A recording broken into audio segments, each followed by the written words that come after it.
몇몇 학교에서는 해부학 총론을 배울 때 해부학 역사에 영향을 끼친 몇 분의 중요한 학자들을 설명하시고 시험에도 출제를 하시는데 교과서에 잘 정리가 안 된 경우가 있기 때문에 간략히 언급을 하겠습니다.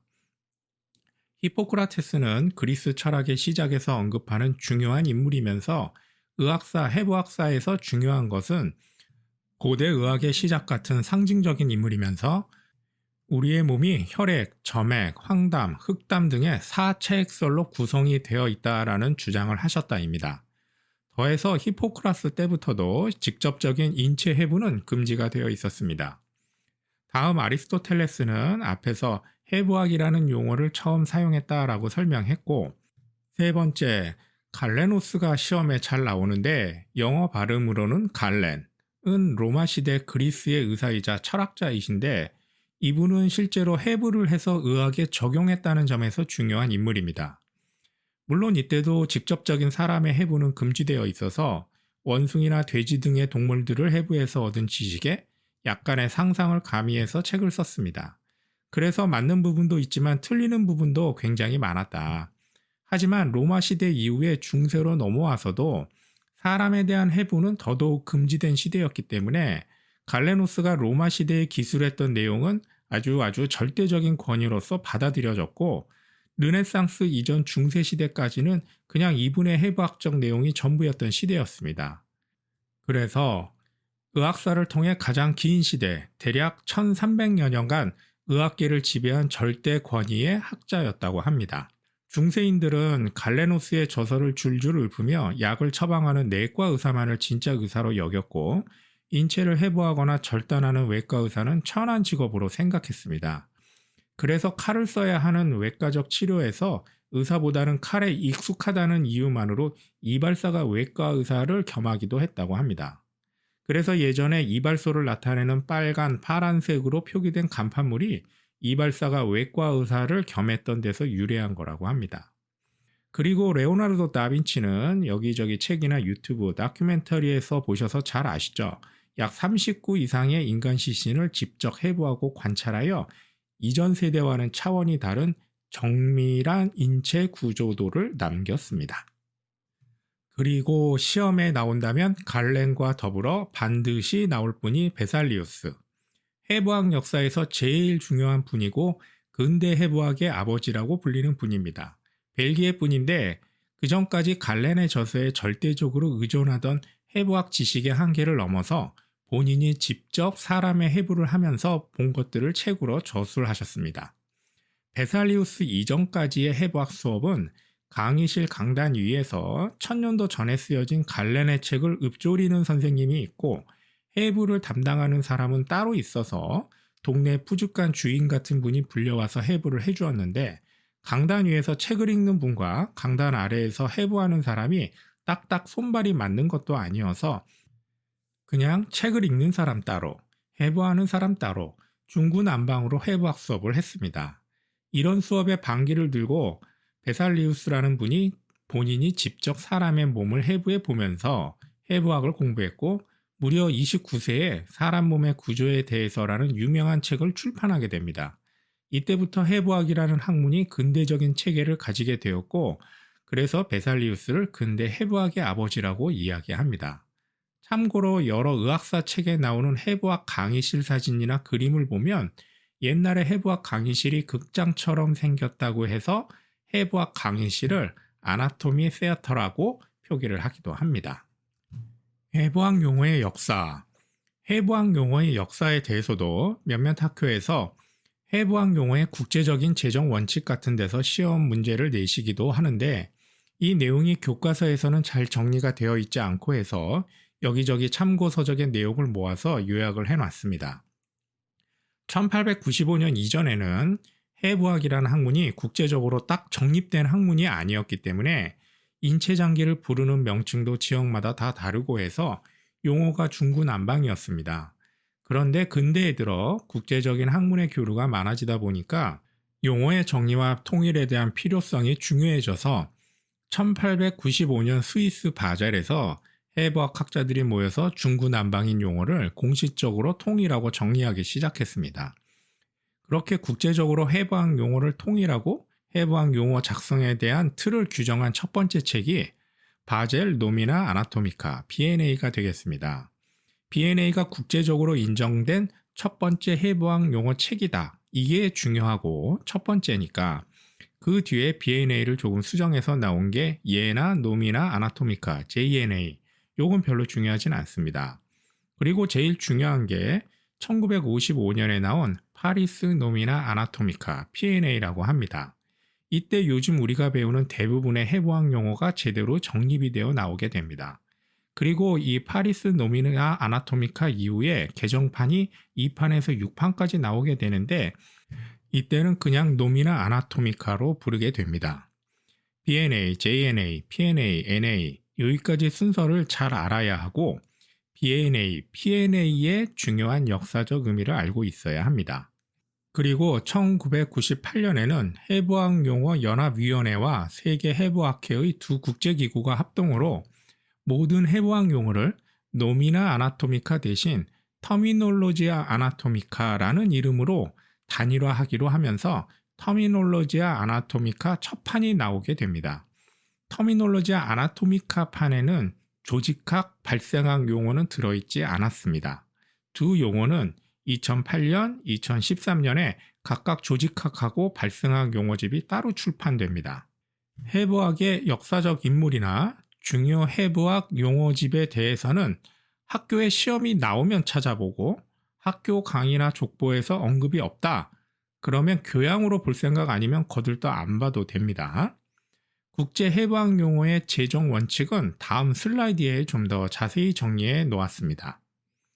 여기서 잠깐 해부학 용어를 공부할 때 한국인으로서 불편한 점은 우리나라가 해부학을 시작한 게 일본, 미국을 통해서였기 때문에 기본적으로 영어로 된 해부학 용어도 알아야 되고 영어 단어의 모태가 되는 라틴어 용어도 일부 알아야 되고 그리고 번역이라고는 하지만 그냥 일본 한자식 해부학 용어를 발음만 표기한 한글 용어와 그런 한자식 한글 용어를 보다 쉬운 우리말 용어로 바꾼 최근의 한글 해부학 용어 등을 두루두루 알아야 한다는 겁니다.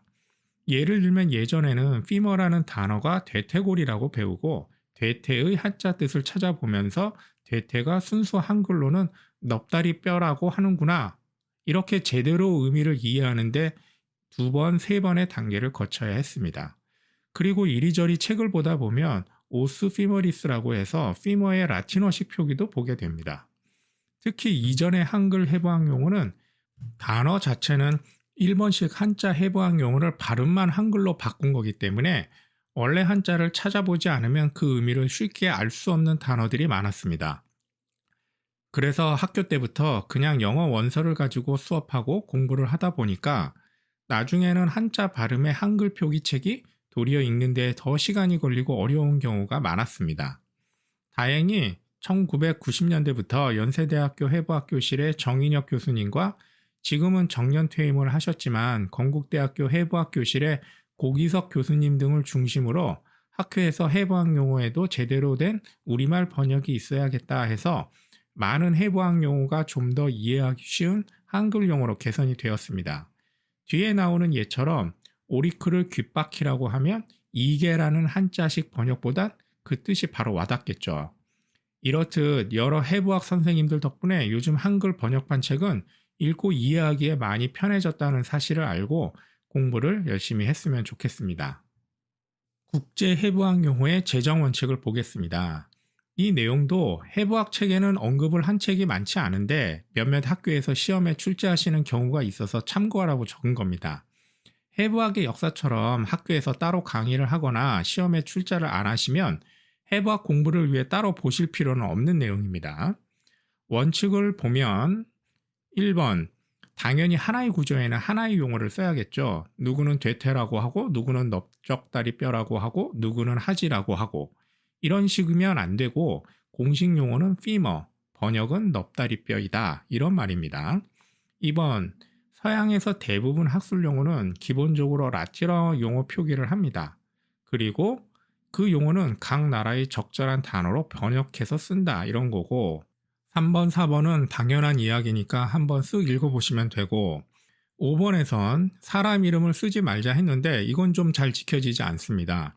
의료계든 과학계든 업적을 남긴 위대한 분이나 존경하는 스승의 이름을 책에 남겨드리려고 싶어하는 경우가 많고, 더구나 의료계는 한 번 입에 익은 명칭은 오랜 기간 습관적으로 쓰던 경우가 많기 때문에 갑자기 명칭을 바꾼다는 게 쉽지는 않습니다.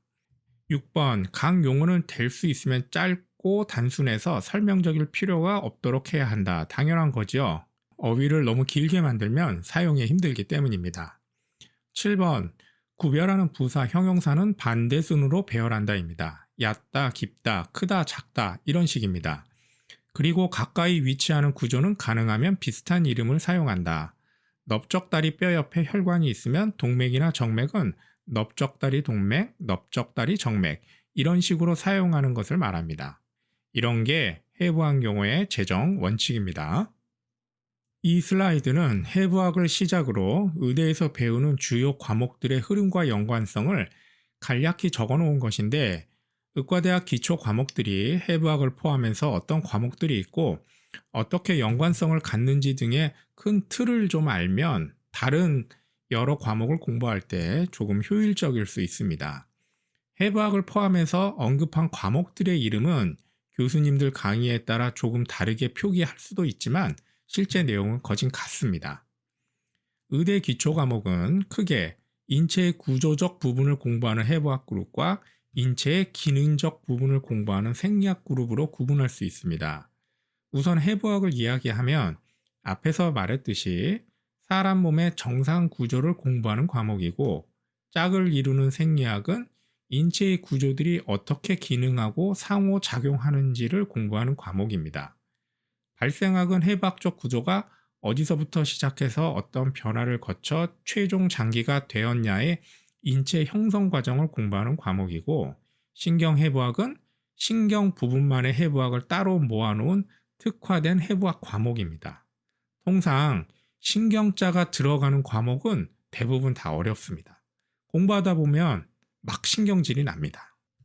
영상해부학은 해부학을 바탕으로 CT, MRI 등의 영상 검사를 했을 때 보이는 이미지 구조가 실제 우리 몸에 어디에 해당하는가를 공부하는 과목이고, 조직학, 병리학은 앞에서 이야기한 거를 참고하면 되겠고, 양리학은 생리학을 바탕으로 우리 몸에 약물이 들어갔을 때 약물과 생체 간의 상호작용을 공부하는 과목입니다.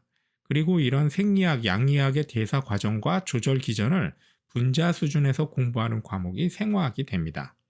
앞에서 이런 기초 과목들의 공통점은 다 어렵고 재미없다입니다. 그리고 본과 1, 2학년 때 열심히 배운 기초 과학을 바탕으로 사람이 질병에 걸렸을 때 실제로 몸에 나타나는 증상과 그 증상을 토대로 병명을 진단하고 진단에 대한 적절한 처방과 치료를 배우는 부분이 임상 과목들입니다. 그리고 미생물, 기생충학 등은 최근의 시대 경향에 맞추어 과목명을 바꾼 곳이 많습니다. 해외 감염병학 등등입니다. 뒤에서도 언급을 하겠지만 해부학을 제대로 안 하면 결국 생리학을 이해하기가 어렵습니다. 해부학, 생리학을 이해 못하면 다음엔 당연히 병리학도 이해가 잘 안 됩니다. 해부학, 생리학, 병리학 이해가 안 되면 결국 임상 과목이 안 됩니다. 국시를 패스 못하거나 기적적으로 패스를 해도 제대로 진료를 못하고 크게 사고를 칠 수 있습니다. 의대 공부는 국영수처럼 국어 포기하고 영어 수학 잘하는 식의 방법이 되지를 않습니다. 해부학에서 공부하는 감을 익히고 잘 쫓아가야 나머지 과목도 같이 이어서 잘해 나갈 수 있습니다. 그러니 처음에 좀 어렵다고 포기하고 건너뛰고 요딴 생각하지 말고 주구장창 악바리같이 물고 늘어져서 쫓아가기 바랍니다. 포기만 안 하고 쫓아가면 의과대학에 들어온 여러분 머리로 의사 못 되는 분은 거의 없습니다. 의과대학 공부가 어렵다고 하는데 사회를 보면 의사만큼 노력 안 하는 전문직도 거의 없습니다. 그냥 영화나 드라마에서 재미를 위해 좀 과장해서 의과대학 생활이나 레지던트 생활이 지옥인 것처럼 묘사를 해놨는데, 살벌한 요즘의 경쟁사회는 어디에나 빡세지 않은 곳이 없습니다. 본격적으로 해부학의 중요성.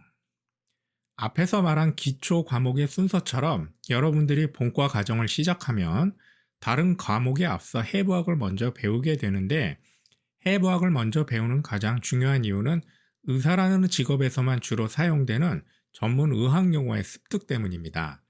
의사를 전문직이라고 하는데 의사든 법조계든 공학 박사든 전문직의 특징 중 하나가 그 직업에서만 사용하는 많은 전문 용어가 있다는 겁니다. 하물며 건달들도 나와바리, 삐끼, 짭새 등의 전문 용어가 있습니다. 그래서 해부학 공부를 시작하는 첫걸음은 의학, 의료계에서 전문적으로 사용하는 인체와 의료에 대한 해부학 용어, 의학 용어를 배우는 것에서 시작합니다. 글로 치면 단어에 해당하는 것이 해부학이고 글로 만든 문장에 해당하는 것들이 생리학이나 병리학 등 다른 의학 과목이 되겠습니다.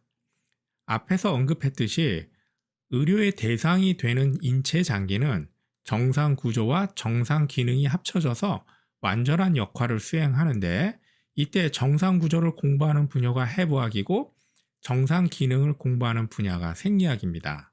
또 해부학에서는 장기의 구조뿐만 아니라 심장은 가슴에 있는지, 간은 배의 어디에 있는지, 간 옆에는 어떤 장기가 있는지 등등 장기가 우리 몸에 어디에 어떻게 위치하는가와 같은 위치 관계도 공부합니다. 즉, 해부학은 의학에서 인체에 대한 지도 역할을 하게 됩니다. 그래서 해부학 공부의 기본은 슬프지만 용어 암기가 최우선입니다. 이게 중요한데 해부학이 인체 구조를 다루는 학문이다 보니까 해부학 용어는 설명을 할 때 이 구조는 무엇무엇처럼 생겼다라고 묘사를 해놓은 형태에 관한 용어가 많습니다. 그런데 그 형태에 관한 표현은 처음 이름을 붙인 사람의 주관이 들어간 것이기 때문에 그 관점이 나랑 다를 수가 있습니다. 누구는 A라는 장기를 고구마처럼 생겼다라고 썼는데 B는 고구마가 아니고 오이처럼 생겼다라고 할 수 있단 말이죠. 이럴 때 이미 정해진 관점에 대해 개인적으로 이해가 잘 안 되는 부분을 끝까지 이해하려고 너무 많은 시간을 쓰다 보면 그건 정해진 시간에 많은 분량을 해결해야 하는 의과대학 공부에서는 자칫 첫 단추를 잘못 끼우는 실수가 될 수 있습니다. 강아지 울음소리를 우리나라 사람들은 멍멍이라고 쓰는데 서양 사람들은 바우바우라고 하죠. 아, 그렇구나 하고 마음을 비우고 듣다 보면 멍멍이나 바우바우나 다 비슷하게 들립니다. 그래서 너무 꼬장꼬장 묻지 말고 따지지 말고 적당한 타협선에서 부지런히 외우려는 마음가짐을 가져야 됩니다. 한글의 가가 왜 가인가 하고 처음부터 파고들다 보면 한글을 깨우치는데 엄청난 세월이 필요했을 겁니다. 처음에는 간단히 자음과 모음을 구별하고 한글을 공부하듯이 해부학도 인체 구조물의 대략적인 위치와 기능을 보면서 거기에 나오는 중요한 용어를 부지런히 외워야 됩니다. 이해가 되는 건 이해가 되는 대로, 안 되는 것은 그렇구나 하고 생각하는 정도로 참고하고 넘어가면서 강조했듯이 부지런히 외워야 됩니다. 휴대폰 AI에 간단히 질문하고 확인해보는 선에서 시간을 아끼고 빠르게 정리하고 따라가야지 혼자서 골방에 처박혀 교과서 원서 옆에 끼고 확실하고 완벽하게 이해하고 차근차근 공부해야지 하는 것은 피해야 합니다. 여행기 잘 쓰겠다고 아무리 준비물 잘 챙겨도 늦어서 비행기 못 타면 여행 자체를 못 가는 겁니다. 그리고 잘 알겠지만 암기는 물을 마시는 것처럼 매일 자주 조금씩 마셔야 정해진 일정량을 마실 수 있지 그냥 한 방에 왕창 마시려고 하면 도리어 마시는 중간에 앞에 마신 것까지도 다 뿜어내게 될 수 있습니다. 해부학 용어는 앞에서 설명했듯이 라틴어, 그리스어의 기원을 두고 있기 때문에 시간적으로 여유가 될 때는 GPT나 온라인 어원 사이트를 검색해서 영어, 라틴어 어원 등을 잠깐 보고 이해되는 것들만 참고하면 좀 더 외우기가 좋습니다. 즉, 용어의 기원이 무엇인데 생활에서 쓰는 이런 영어 단어와 같은 어원이다라고 연관성을 찾아 이해하면 좀 더 오래 기억하기에 좋습니다. 물론 이해되는 어원만 참고하면 되지 흔히 보는 단어의 어원이 아니라면 이 또한 너무 오래 시간을 쓸 필요는 없습니다. 장기 등에서 복잡한 혈관이나 신경의 암기는 일단 전체 그림을 간략히 도식화해서 머릿속에 넣고 다시 그 그림을 묘사할 수, 그릴 수 있는 문장을 만들어 보는 식으로 공부를 합니다. 뒤 슬라이드에 자세히 나옵니다. 해부학 교과서를 보시면 글자로 된 본문의 내용은 대부분 책에 있는 그림을 설명한 내용들입니다. 예로 든 슬라이드 내용처럼 뭔가 복잡한 혈관 그림이 떡하니 있고 그림 옆에 글자 내용은 그림에서 혈관이 보이는 대로 말로 풀어놓은 내용입니다. 텍스트는 그림을 설명하는 보조수단일 뿐입니다. 글을 읽기 전에 그림을 먼저 보고 전체적인 구조를 파악한 뒤에 그 다음으로 텍스트를 읽으면서 디테일을 채워야 합니다. 예를 든 위의 동맥 그림을 보면 위라는 장기는 시작이 대동맥의 복강동맥이라는 혈관에서 혈액을 공급받는데 작은 구비를 따라서 오른, 왼, 위 동맥이 서로 연결되고 어쩌고 저쩌고 하면서 그림을 말로 설명해 놓은 겁니다. 거기다 책에서는 그림에 있는 위 주변의 동맥까지 13개를 따로 표로 만들어서 경로까지 적어 놓았습니다.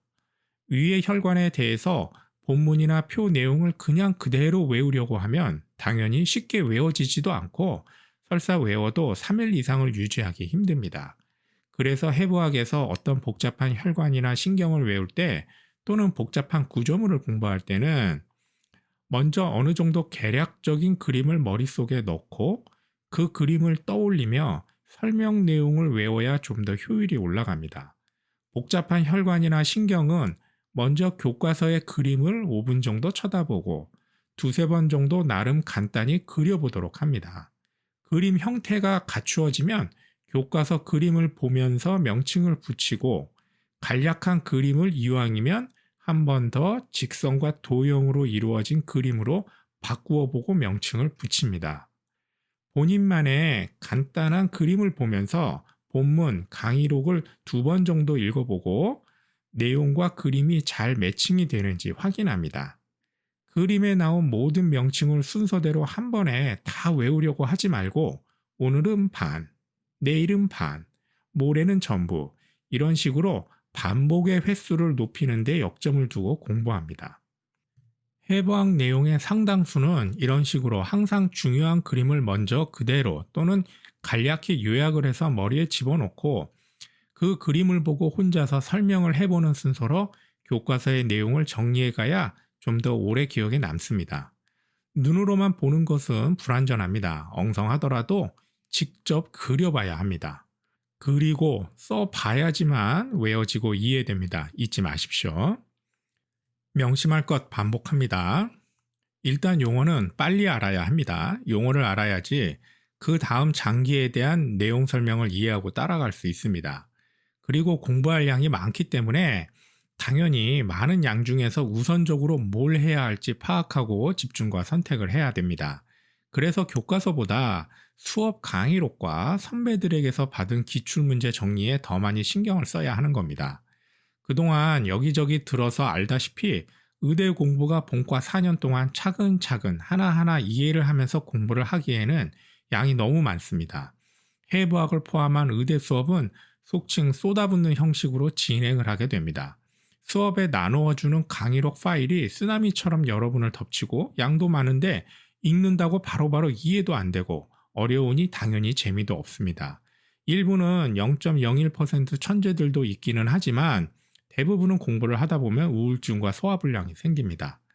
다이어트 하고 싶으면 해부학 책을 보시면 됩니다. 밥맛이 떨어집니다. 현실에 대한 상황 파악을 못하고 해부학 책을 1페이지부터 펴놓고 자 이제부터 정식으로 본과 공부를 시작해 볼까 하고 생각 없이 교과서를 펼치기 시작하면 대부분 삶을 망칠 가능성이 높아집니다. 재미없고 어려운 공부를 할 때는 일단 내가 아는 것, 바로 이해가 되는 것 위주로 빠르게 처음부터 끝까지 확인을 하고 아는 것의 범위 위에 살을 붙여 나가며 공부를 해야 시간 배분을 효율적으로 하게 됩니다. 재미없는 영화를 볼 때 처음부터 끝까지 집중해서 재미도 없는 스토리를 이해하려고 하면 초반에 졸기만 하다가 도대체 뭘 본 건지도 모를 수가 있습니다. 공부법을 이야기할 때 자주 말하는 예시인데 지하철 노선도를 외울 때 이 수많은 지하철역을 처음부터 끝까지 하나하나 외우려고 하면 시간도 부족할 뿐더러 영상 찍어서 틱톡 조회수 올리는 것 아니라면 그닥 필요도 없습니다. 외울 때 일단은 내 집, 내 학교, 알바 등 매일매일 이용하는 1차적으로 중요한 역 이름을 외우고 나서 거기다 추가해서 평균적으로 이용 빈도가 높다는 고속버스 터미널, 성수, 홍대, 여의도, 강남, 삼성, 잠실 등을 외우고, 그리고 개인적으로 특별히 즐겨가는 맛집, 여자친구, 남자친구가 사는 곳 근처 역 이름을 외우고, 이렇게 나에게 밀접하게 중요한 곳을 외우고 거기서 가지치기를 해서 나머지를 덧붙여 외워가는 식으로 효율을 높여야 합니다. 매드프리뷰에서 강의할 때 하는 이야기가 원서 또는 교과서는 학생이 보라고 쓴 책이 아니고 학문을 연구하는 분들, 즉 교수님이나 전공의 이상부터 보는 것이다 입니다. 학생은 학문을 연구하는 사람이 아니고 시험을 봐야 하는 사람이라서 시험을 보는 사람은 기출문제, 학교마다 족보, 야마라고 하는 문제집을 우선해서 봐야 됩니다. 설명하면 선배님, 동기들과 친하게 지내면서 기출문제를 열심히 확보하고 미리미리 교재에 표시를 하고 짬짬이 답 달면서 공부해야 됩니다. 원서나 교과서는 족보를 확인하고 채워가는 정도까지만 보면 됩니다. 최대한 핵심, 기출 내용을 확인하고 거기에 살을 붙여 가는 식으로 공부를 하기 바랍니다. 엄청난 분량의 공부할 내용 중에는 한국의 의사로서 항상 알아야 하는 아주 중요한 내용도 있지만 일부는 시험 볼 때만 알면 되는 것도 있고 임상 의사로서는 거짓 몰라도 되는 내용들도 꽤 있습니다. 그래서 많은 선배들이 족보 기출 하는 겁니다.